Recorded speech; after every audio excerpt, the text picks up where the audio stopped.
पिछले क्लास में पढ़ा था व्यंजन और उसके भेद के बारे में जाने थे, बस उसका नाम जाने थे। आज हम एक एक करके जानेंगे कि वो व्यंजन है क्या। तो पहला हमारा क्या था?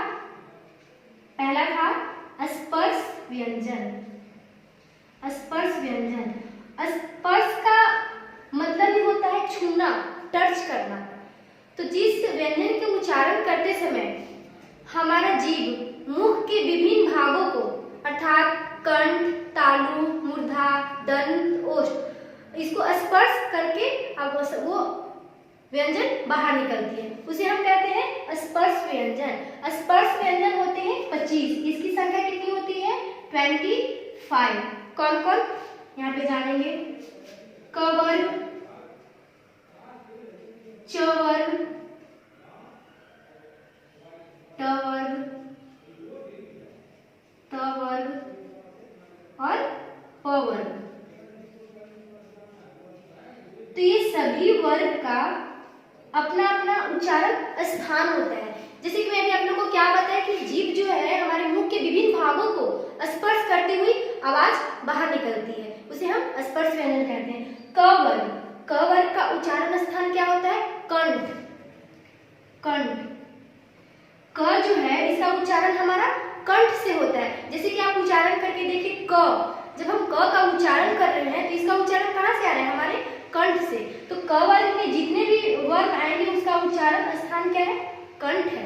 अब दूसरा च वर्ग है, च वर्ग का उच्चारण स्थान क्या है? तालु है।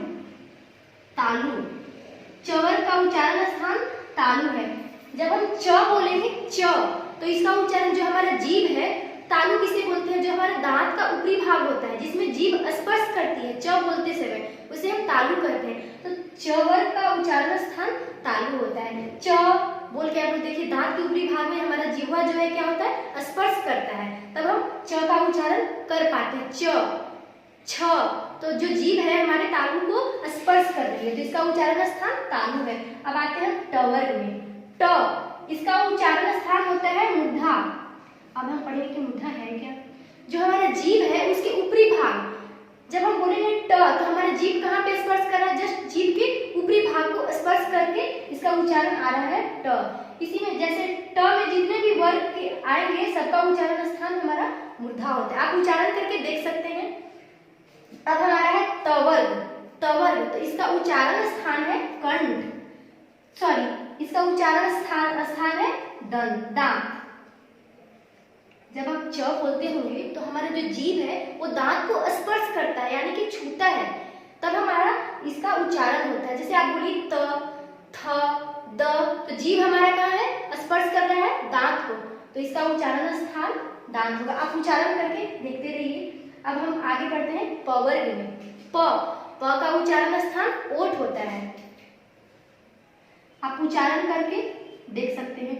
प, तो जो दोनों हमारा ओठ है वो आपस में स्पर्श कर रही है, तब हमारा ये उच्चारण हो रहा है प वर्ग। तो जाने हम लोग स्पर्श व्यंजन कितने हैं? 25 होते हैं। अब दूसरा हम लोग पढ़ेंगे अंतस्थ व्यंजन।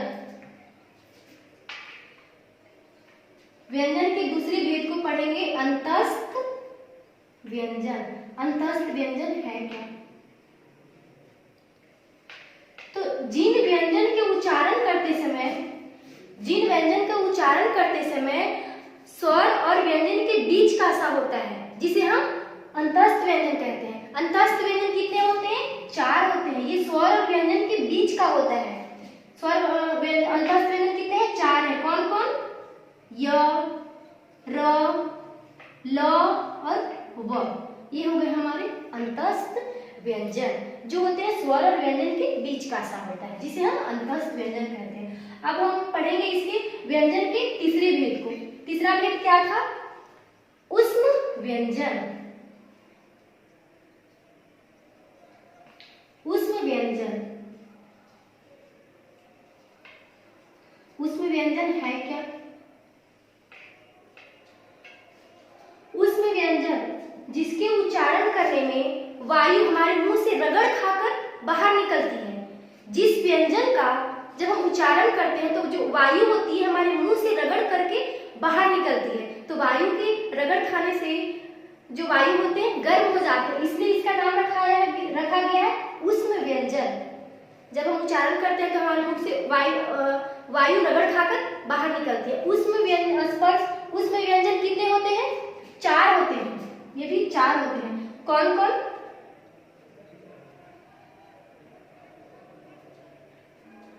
क्लाविश, मूर्धनिश, दंतिश और ह। जब आप इसका उच्चारण करते होंगे तो हमारे मुख से कुछ वायु निकलती है, जैसे बोल रहे हैं हम लोग क्लाविश, मूर्धनिश, दंतिश और ह। जब भी हम बोल रहे हैं तो हमारे मुंह से वायु रगड़ खाकर बाहर निकल रही है। उसमें व्यंजन कितने होते हैं? 4 होते हैं। तो इस प्रकार से हम लोग ने व्यंजन के बारे में जाना, व्यंजन का भेद को जाना। अब हम पढ़ेंगे, इसमें हमारा अगला जो चैप्टर है वो है संयुक्त व्यंजन। संयुक्त का मतलब ही होता है जुड़ा रहना, एक दूसरे से जुड़े रहना। संयुक्त व्यंजन क्या है हमारा? संयुक्त व्यंजन। संयुक्त का अर्थ क्या होता है? जुड़े रहना। संयुक्त व्यंजन की रचना 2 व्यंजनों के मेल से बनी है, जिसे हम संयुक्त व्यंजन कहते हैं। अर्थात हम कह सकते हैं कि 2 वर्णों से बने शब्द को हम संयुक्त व्यंजन कहते हैं। संयुक्त व्यंजन कितने होते हैं? 4 होते हैं। कौन कौन? आइए देखते हैं। छ, त्र, ज्ञान और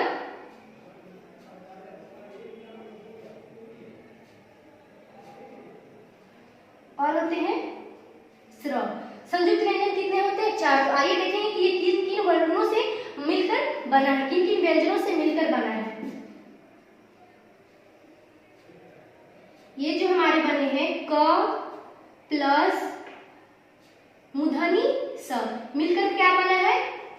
छ बना है। अब दूसरा हमारा त्र, त प्लस र, मिलकर बना है त्र। अब ज्ञान, ज प्लस ञ, ज प्लस ञ मिलकर बना है ज्ञान। अब स्र, स प्लस र, मिलकर बने हैं हमारे क्या बने हैं? स्र। मैं आप लोग को याद दिलाना चाहती हूँ, जैसे कि आप लोग जब LKG, UKG या 1 में जब इंग्लिश में सीखते होंगे कि के से क, तो वहां पे जब हम लोग यरल लिखते हैं तो इसका छ का क्या होता है? KSH। तो आप लोग को याद करने में थोड़ा उल्टा लगता होगा, हार्ड वर्ड लगता होगा ये। जैसे कि के से क, ये तो बहुत आसान है, KH से ख। जब हम लिखते हैं इसका छ का तो होता है KSH से छ। तो अब हम जानेंगे कि इसको हम लोग जब लिखते थे तो KSH क्यों लिखते हैं। जैसे कि देखिए यहाँ पे ये 2 व्यंजन से मिलकर बना है। कौन कौन व्यंजन से? क प्लस स। तो क का इंग्लिश में क्या होता है? के से क प्लस ये स का क्या होता है?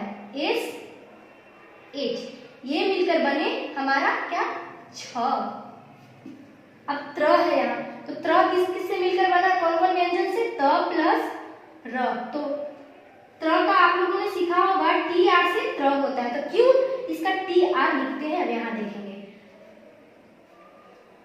त का इंग्लिश क्या होता है? T होता है। अब R से क्या होता है? र होता है। इसलिए हम लोग त्र का क्या लिखते हैं? T। R से क्या होता है? त्र आता है। उसी प्रकार ज्ञान, ज्ञान का जो सही इंग्लिश वर्ड होता है वो क्या होता है? JYN। अगर इसके अलावा बहुत से लोग क्या होते हैं, ज्ञान का क्या लिख देते हैं? GY। मैं बहुत जगह देखी हूँ JN, कोई लिख देते हैं JYN। ऐसे भी बहुत जगह लिखा हुआ मिलता है। तो केवल ये सही होता है ना कि JN, ये हमारा गलत होता है। आप लोग भी अगर कहीं ऐसा देखे लिखे तो उसको आप गलत काट सकते हैं। क्यों? क्योंकि आपके पास यहाँ प्रूफ है। जो ज्ञान है वो किस किस व्यंजन से मिलकर बना है? ज प्लस ञ। तो ज का इंग्लिश में क्या होता है? जे से हम लोग ज लिखते हैं। ञ का क्या होता है? Y और N होता है। इसलिए हमेशा जब ज्ञान को हम लोग लिखते हैं इंग्लिश में तो JYN ही लिखते हैं। ये हमारा सही है। अगर इसके अलावा आपको कहीं पे कुछ और लिखा हुआ मिल जाए तो वो गलत है। अब हम पढ़ेंगे स्र। जैसे कि आप लोग लिखते होंगे श्री, इंग्लिश में क्या लिखते होंगे? श्री, तो SHRI। ऐसे करके लिखते होंगे। अब यहाँ पे देखिए श्री श्र जो है किस किस से मिलकर बना है, ये स प्लस र मिलकर बने श्र। इसका इंग्लिश क्या होता है, SHR। क्यों होता है यहाँ पे जानेंगे। स का क्या होता है, SH से स, प्लस र का क्या होता है इंग्लिश, R। तो ये हमारा मिलकर बन गया श्र। आशा करता हूँ कि आप लोग को ये समझ में आया होगा। तो संयुक्त व्यंजन कितने होते हैं, 4 होते हैं। कौन कौन, छ, त्र, ज्ञान और श्र। अब आगे हम लोग पढ़ेंगे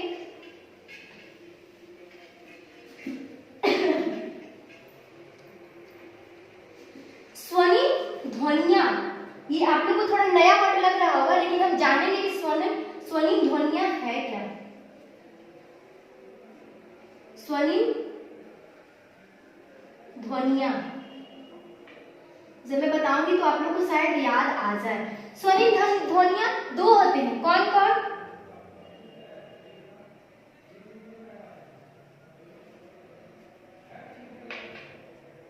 ड और ढ, ये होते हैं स्वनी ध्वनियां। ये ड और ढ से विकसित हुए हैं, इसलिए इसका नाम विकसित ध्वनि भी हम इसे कह सकते हैं। आप लोगों ने पहले पढ़ा होगा कि विकसित ध्वनियां कितने होते हैं, 2 होते हैं। तो कौन कौन है, यहाँ पे देख लीजिए। इसका नाम है स्वनी ध्वनियां, जो ड और ढ से विकसित होकर बने हैं। अब हम लोग इसका प्रयोग सीखेंगे। विकसित ध्वनियां जो होते हैं वो शब्द के बीच में या अंत में लगते हैं। जैसे कि यहाँ पर उदाहरण से देखिए, समझिए।